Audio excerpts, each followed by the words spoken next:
Um, knowledge mobilization and decision making.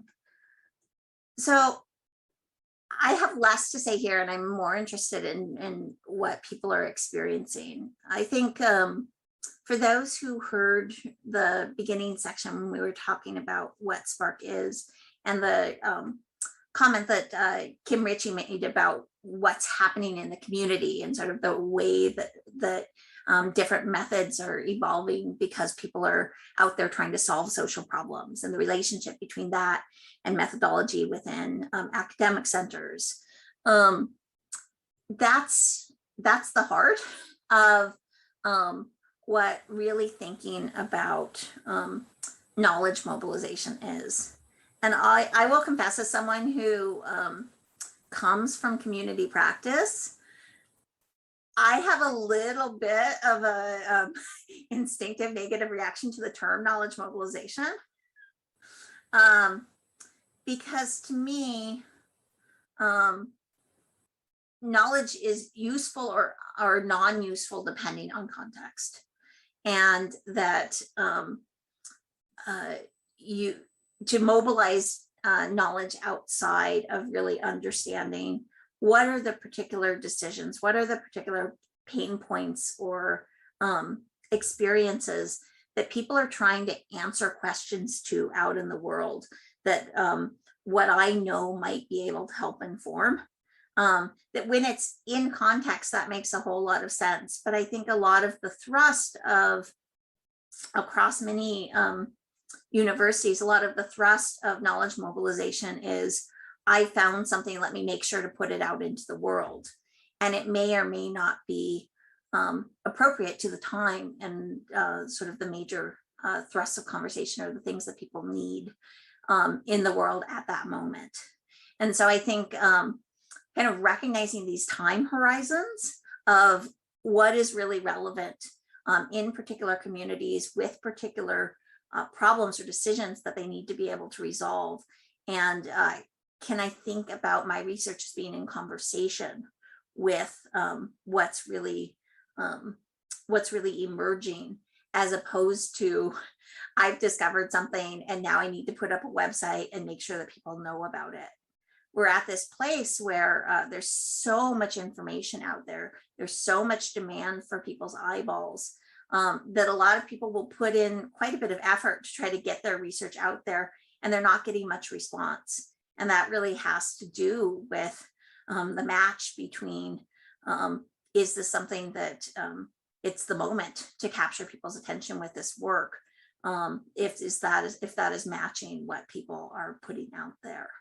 And so I always like to just kind of caution around knowledge mobilization that it can be really hard for researchers who feel like a lot of pressure to make sure that they're putting their work out there, that putting it out there when there's not a clear audience and there's not a clear reason and there's not a way in which to use it at the moment, that still may be valuable. It might be that it sits there and gets picked up later. One of the researchers in Faculty of Social Sciences did a big study that sat for a couple of years. Nobody paid any attention to it.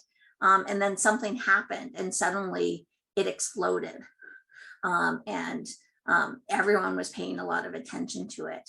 I think what happens more often is that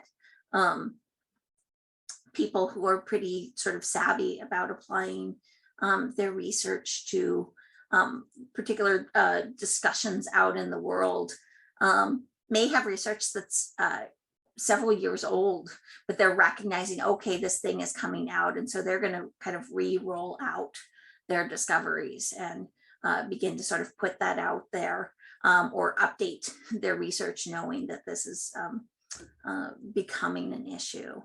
And so that match, I think, is one of the elements that's really critical in thinking about how you incorporate the information and the discoveries that are coming out of research into informed processes for decision making. couple other things that I think come out of this really clearly.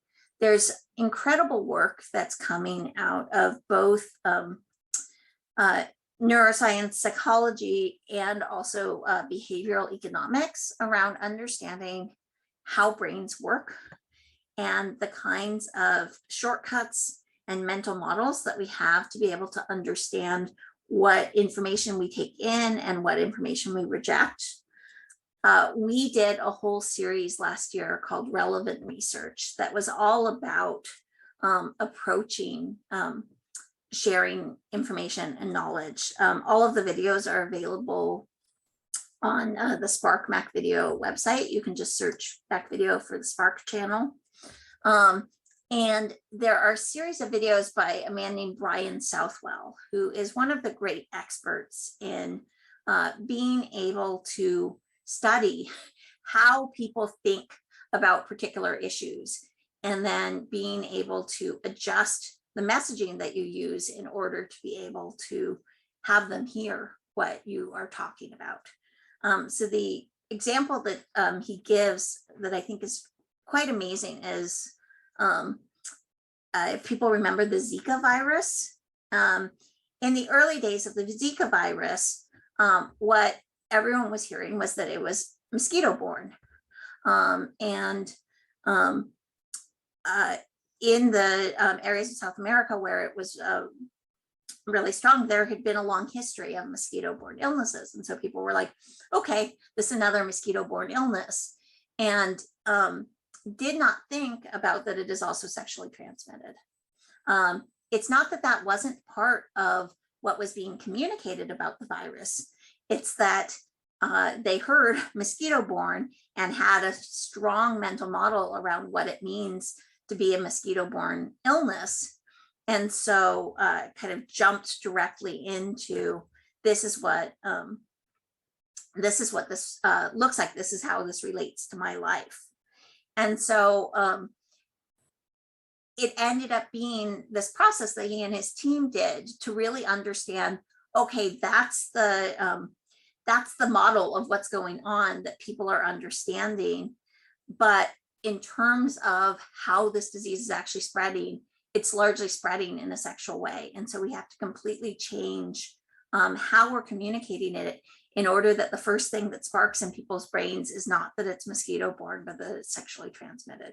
And so they changed these widespread advertising campaigns across the country and awareness building campaigns to really shift the messaging, because they recognized that people weren't seeing it even as they were communicating the whole of what was true about the situation. People simply weren't able to hear it because of these mental models. So there's a lot of work that's happening within different areas around that has implications for being able to share one's work and people being able to take it up. There's also a lot of work around how people make decisions and processes of decision making, and how and when and what are sort of the ideal ways of approaching being able to insert information into a decision-making process that is going to support that process coming up with better answers. And then there's a whole bunch of different methods around how you actually communicate information. So a huge amount of work around data visualization. Two people that I love who've done a lot of work in data visualization. One was part of our Relevant Research series and has some amazing videos that are on our Mac Video site. A guy named Juan Velasco, who has done some of the great data visualizations for the New York Times, The Economist, a lot of publications. He's a brilliant data journalist. And then a woman named Stephanie Evergreen, who does a lot of applied research and evaluation for organizations and is very practical in helping people figure out, okay, what kind of chart for what kind of data, and how do you make it look pretty even as it's still informative, and has a whole lot of really great tools on her website. I'm really interested in the combination of approaches to having data that is quantitative, that people can kind of grasp onto the overall trend, and then matching that with storytelling and details of people's experiences and ways of being able to take what might be an overall trend and break it up thoughtfully with different examples and different people's experiences. The best data journalism does that, and I think it's a real model for research that is going to impact processes too. And then a lot of pieces around, okay, what are the different avenues for being able to communicate? Are you talking about building a social media presence as a researcher, doing videos, doing websites? Do we really have time for all of that? How do you make that work? So those are kind of the major themes and ideas that I think are emerging when we talk about knowledge mobilization. I think I'll stop talking for now and just see what is rising to people's the front of your minds in terms of the opportunities, the need, or the challenges that are associated with really having the results of research inform what's happening in the world in terms of decision making, both within organizations and policy, government. So because my role is typically in the financial side of the organizations, for me, it's what is the true cost of the programs that we're offering, and how is that cost more effective than, for example, the cost of incarceration, and how do we work with the policymakers to have them reassign the funds from incarceration to social services and prove that it's going to be a better return on investment. So that, for me, that's how the information and getting it shared is like, that's my nerddom. Mine too. I think you and I have talked about this, like this is a deep love for both of us, and a recognition that money fundamentally matters in policy, and it should matter in policy. And so people who are trying to shift how decision making happens, it can become incredibly valuable to either or you can find someone who knows how to do thoughtful cost benefit, return on investment, value for money approaches.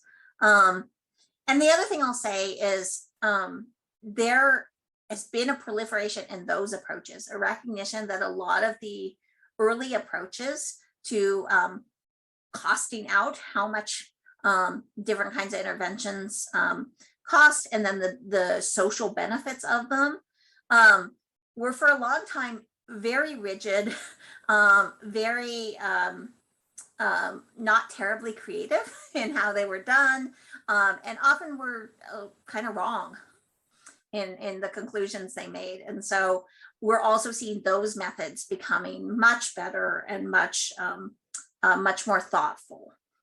Yeah, and to that point, I'm looking at the cost of the war on drug campaign from the 80s and 90s, and how an absolute waste of money that was, to what we're doing, especially in the harm reduction field, and how the costs are significantly less from the harm reduction to public health relationship than how damaging the war on drugs one was. Oh yeah, I think one of the things that I really appreciate is when you can put together a lot of different methods and make a compelling case about when a particular kind of wide range of strategies has led to really negative outcomes that probably were not the intention when people started, and then being able to form in a really clear and compelling way what is known about the alternative. That kind of combination of maybe your own original scholarship, but also trying to bring together a lot of what has been discovered over time into a compelling story for policymakers. It's a huge piece of really exciting work that some researchers take on and do a beautiful job with and can have real impact.